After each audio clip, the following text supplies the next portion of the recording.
Welcome to She Wrote Plays, new takes on works from a century ago by neglected women playwrights, talented writers whose theatrical contributions have been largely forgotten, but their feminist themes are still resonant today. This series of audio dramas is produced by WTJU and the Department of Drama at the University of Virginia. It's made possible by a UVA faculty research grant for the arts. This season of She Wrote Plays features plays by Alice Gerstenberg, Rachel Crothers, May Miller, Susan Glaspell, and Mary Burrill. Susan Glaspell was a pioneering American playwright, novelist, journalist, and actress who made significant contributions to the American literary and theatrical landscape in the early 20th century. Born on July 1, 1876 in Davenport, Iowa, Glaspell's work often explored themes of gender roles, oppression, and the complexities of human relationships. In 1916, Glaspell co-founded the Provincetown Players, a groundbreaking theater group based in Provincetown, Massachusetts. The Provincetown Players played a pivotal role in the development of American drama, championing the works of emerging playwrights, including Eugene O'Neill. Close the Book had its premiere as part of the first bill of the Provincetown Players' 1917 to 1918 season.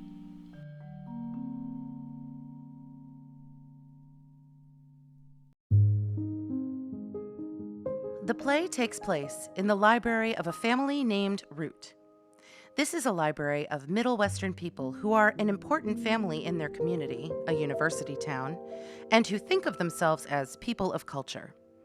It is a room which oozes pride of family. On the rear wall are large family portraits. One, a Revolutionary War soldier. Another, a congressman. Another, a rugged pioneer with his rifle smoking, his foot on a dead deer or perhaps a bear. On the low bookcases and on the mantel, right, are miniatures and other old pictures of old men. There is old furniture, mahogany chairs, divans, an easy chair near the fireplace, another not near the fireplace. At the rear is a door opening on the hall. At the left, a door into another room. Two young people, Jancy and Peyton, are seated on the divan. Jancy is dressed as a nonconformist, but attractively. Peyton is a nice-looking young man, but rather helpless, honestly. Mrs. Root, Peyton's mother, is there as well. She seems perturbed and is about to leave the room. I'll see Peyton if your grandmother's ready to come down.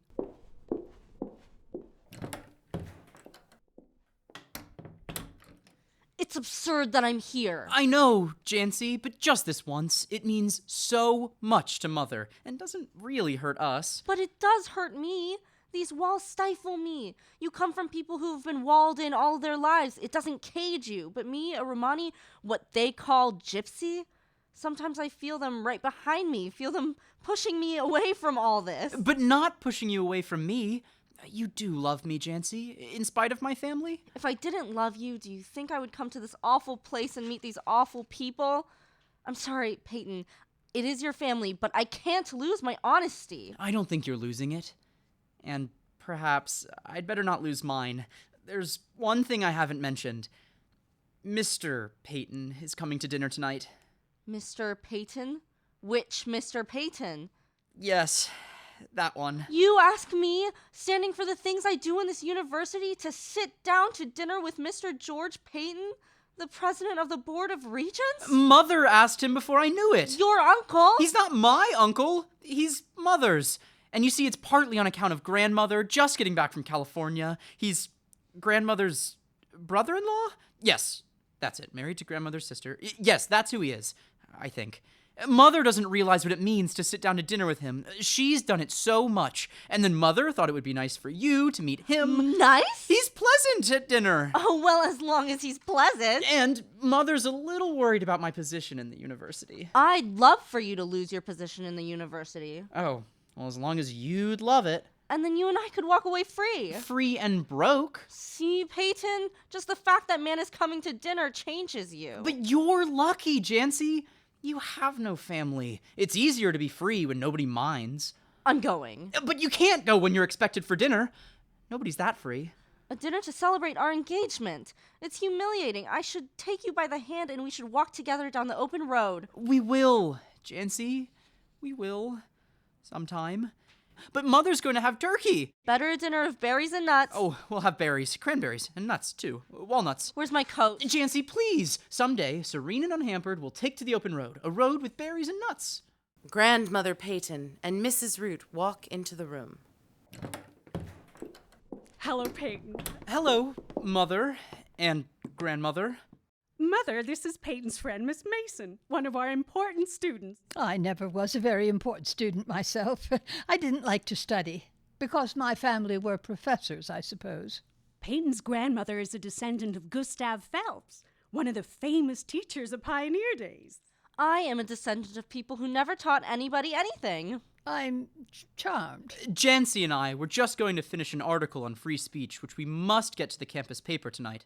Free speech. How amusing. You may be less amused someday, Grandmother. Come on, Jancy, let's go into the study. Jancy and Peyton walk into the other room. That may be a free speech. I wouldn't call it a pleasant one. Oh, he was speaking of the open road again. Berries and nuts. Berries and nuts? Well, that sounds quite innocuous to me. Some of our young people are less simple in their tastes. Mother, how would you like to see your grandson become a gypsy? Peyton, a gypsy? You mean in a carnival? No, not in a carnival, in life. But he isn't dark enough. And that's the only thing against it. I thought you would be a help to me, Mother. Well, this idea of Peyton becoming a gypsy is too... In the first place, could he be? You can't be anything you take it into your head to be, even if it is undesirable. And then, why should he be? He still teaches English here in the university. I don't know how much longer he'll teach it. He said the other day that American literature was a toddy with the stick left out. Saying that about the very thing he's paid to teach. It got in the papers and was denounced in an editorial on unfaithful Americans. Peyton, a descendant of John Peyton of Valley Forge, denounced in an article on unfaithful Americans. And in one of those columns, they said maybe the stick has been left out of his toddy. What's this bizarre obsession with toddies? Is that the new rage among the young? The girl's the problem. And I tell you, people don't like it, Mother. Peyton used to be perfectly satisfied with civilization. And now he makes jokes about society that no one understands. Well, I should say that was going out of his way to be disagreeable. What business has a professor of English to say anything about society? It's not his department. Exactly. How did this person, this gypsy, whatever she is, how did she get in the community? She was brought up in a family named Mason.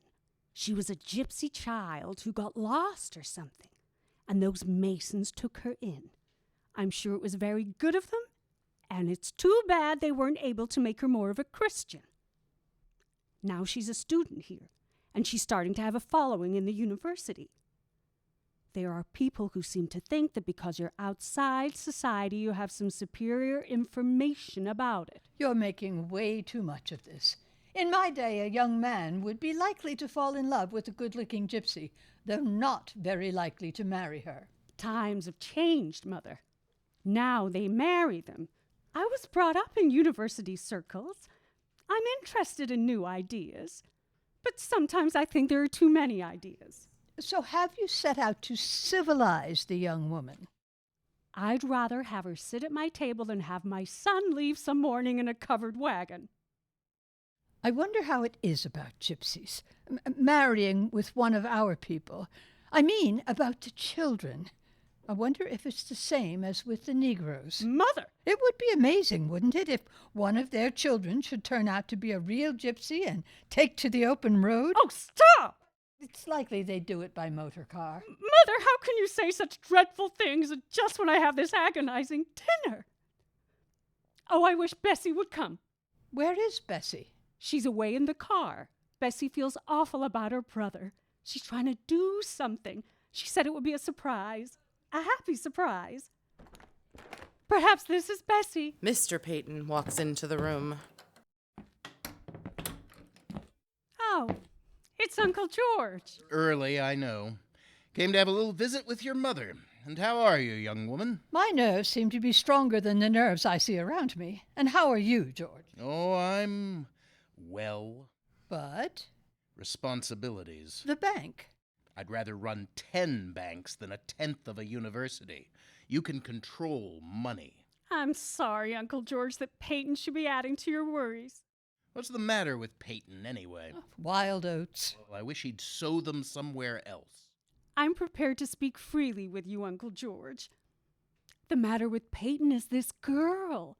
They're going to be married. But they say she's a gypsy. She won't be a gypsy after she's Peyton's wife. She'll be a married woman. At least then she won't be in a position to say so much about freedom. Yes, but in the meantime, we've swallowed a gypsy. And I was just wondering what their children would look like. Mother, please don't be indelicate Well, again. then let's talk about free speech. They're writing a paper on it in there. I don't know what this university is coming to. An institution of learning. It isn't that I don't believe in free speech. Every true American believes in free speech, but there's free speech and then there's free speech. What? Ask them to come out here with their paper. I'll be glad to give them the benefit of my experience. Yes. Good. I don't think this girl looks like one who's thirsting for the benefit of another person's experience. She's a bad influence. She's leading our young people to criticize the society their fathers have built up. There's a great deal of ingratitude in the world. Mrs. Root returns, followed by Jancy and Peyton.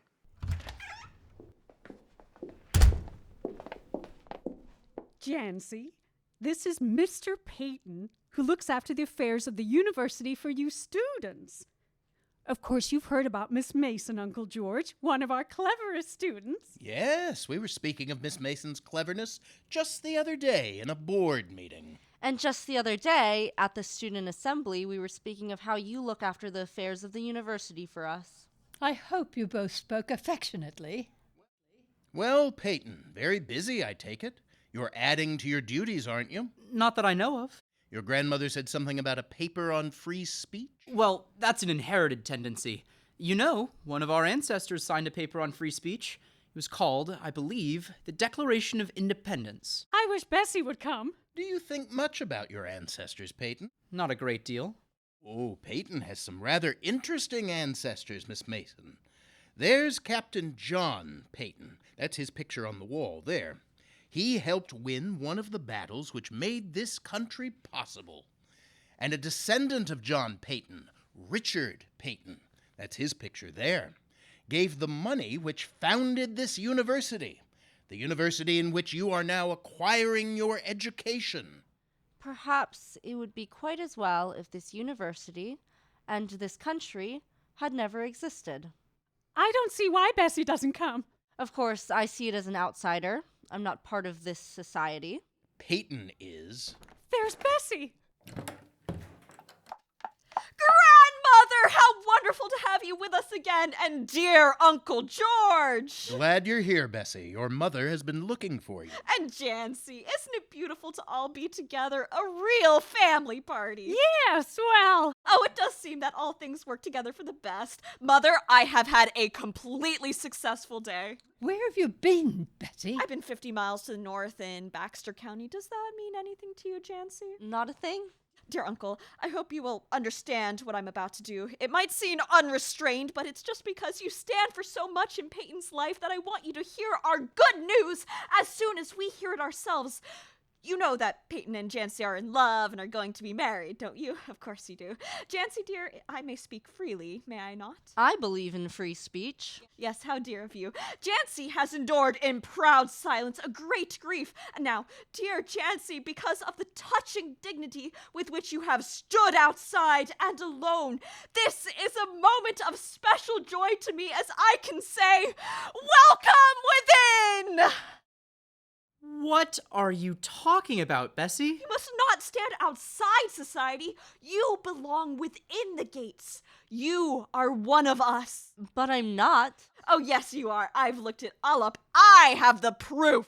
It's not your affair, Bessie. I've made it my affair because I love my brother.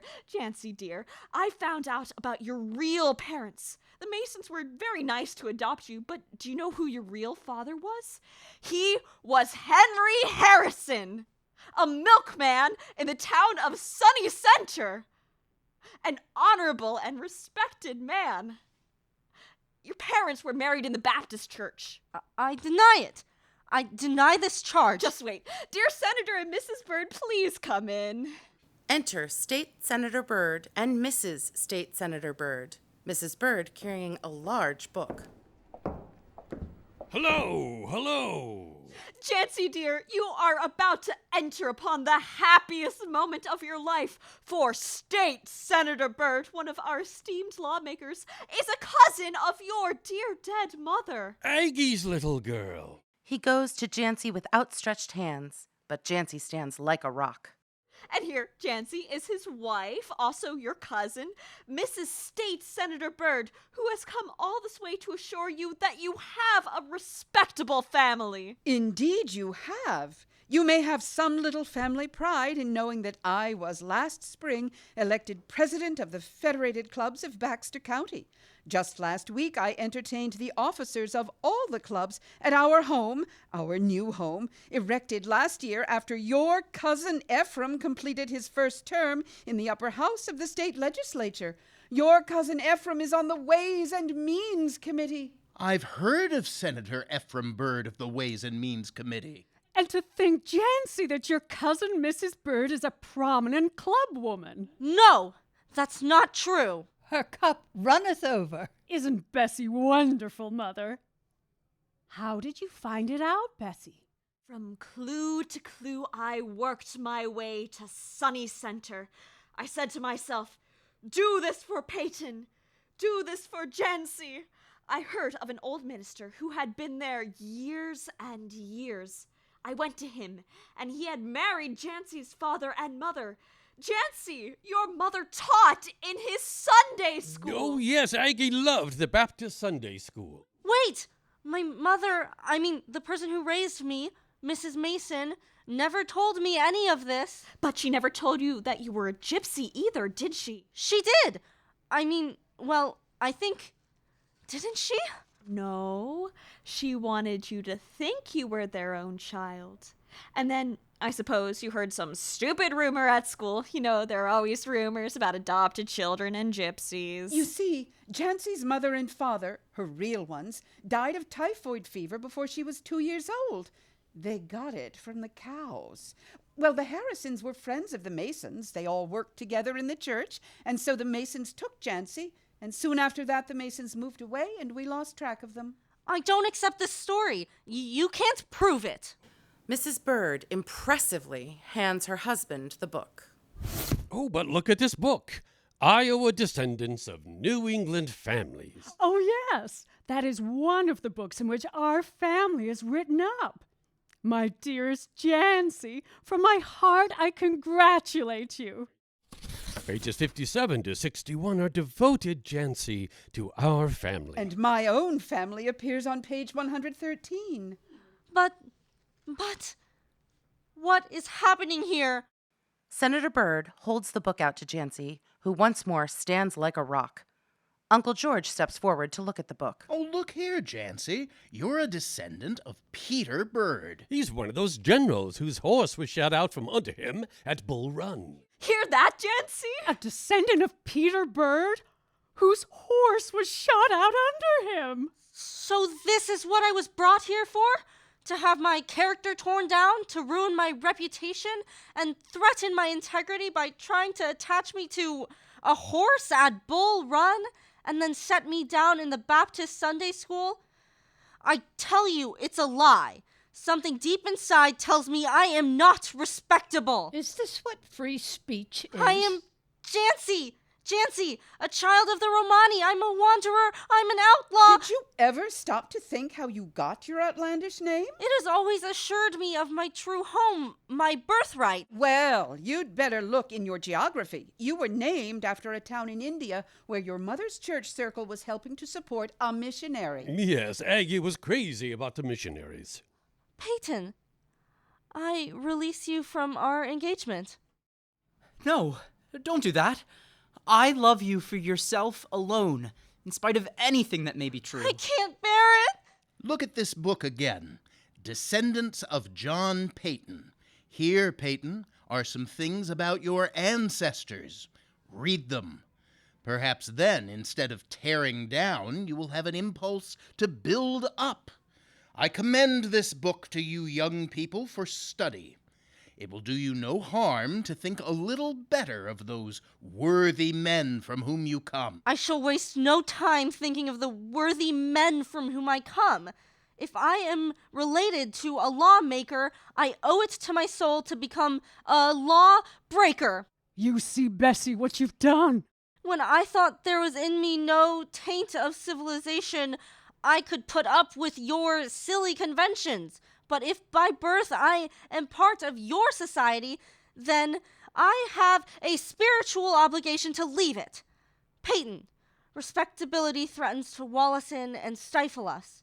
Are you ready to walk from this house with me tonight, entering upon a free union that cares nothing for law? Why, certainly, I suppose. Well, Jancy, since you don't care to claim relationship, I can say those other things about your parents. What things? I said to Senator Byrd, now that the girl is marrying into one of the best families in the state, if she is trying to make something of herself, we must stand by her, and we will mention only pleasant things. We will not allude to what her grandfather did. What did he do? He burned down his neighbor's house because that neighbor shot his pigs. Really? Yes! My grandfather would do that! Did any of the family die? The family, I believe, escaped. No thanks to old man Harrison. No! I'm sure grandfather meant them to burn.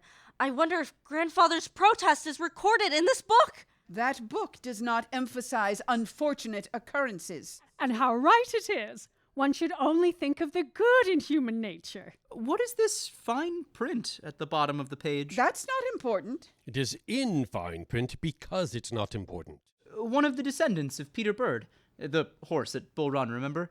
It says here that he was unfaithful to his duties at the Baxter County Cemetery Association. What does that mean? He was a grave robber. A grave robber? How thrilling! I must say, Mrs. Root, that we did not come here to have our family's ancient history investigated. No, Mrs. Byrd. I quite agree with you that it's not necessary to go too far back in any family. Neither necessary nor desirable. Those early days must have been very trying. Jancy! Oh, the fine print of your family is thrilling. Here's a man. Peyton, stop reading from that tiresome and obsolete book. It is not hospitable. Turn to your own family history and read a little fine print in it. What? Now, wait a minute. Why, what a lovely idea. Uncle has marked it for us. Genealogy is so confusing. I never could understand I don't it. see why anyone should try to understand it. Jancy, I don't want to boast. I hope I won't become a snob. As Uncle has pointed out, Jancy, I am a descendant of Captain John Peyton. But when you have a remote ancestor, you also have his less remote descendants. Well, Stuart Peyton... Mother! I wonder if the turkey isn't ready now. It's time for it to be ready. I'll make it ready. Stuart Peyton, convicted of stealing money from the Methodist Church. I suppose times were hard in all families. But they were only Methodists. He also stole from the Baptist and Episcopal churches. Episcopal! I need to sit down. You already are.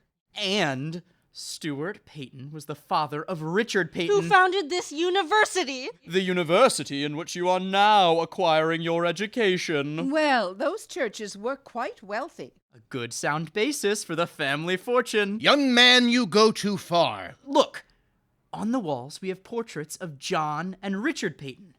We don't seem to have Stuart's picture. Jancy, I don't think we need to leave society. There seem to be several crevices in these walls of respectability. And whenever we feel stifled, we can always find air through our family trees. Everything's ready. Now let's have dinner. Yes! A little family party to celebrate the happy... Grandmother! Here's something about your grandfather, Gustav Phelps. Peyton, close that book. You've been listening to Close the Book by Susan Glassbell. In this production, Jancy was played by Jumi Hall, Peyton Root was played by Sean Miller, Mrs. Root was played by Julia Robertson, Mrs. Peyton was played by Kate Monahan, Uncle George was played by James Scales, Bessie was played by Catherine Haynes, State Senator Byrd was played by Sean Michael McCord, and Mrs. State Senator Byrd was played by Boomy Pedersen. Close the Book was adapted and directed by Doug Grissom and recorded at the WTJU studios with sound design by Louis Reining. The recording engineer for all plays is Louis Reining. The executive producer of She Wrote Plays is Nathan Moore, and I'm Mandy Schuker. Music in this episode by Blue Dot Sessions. You can hear all the plays in this series at shewroteplays.org.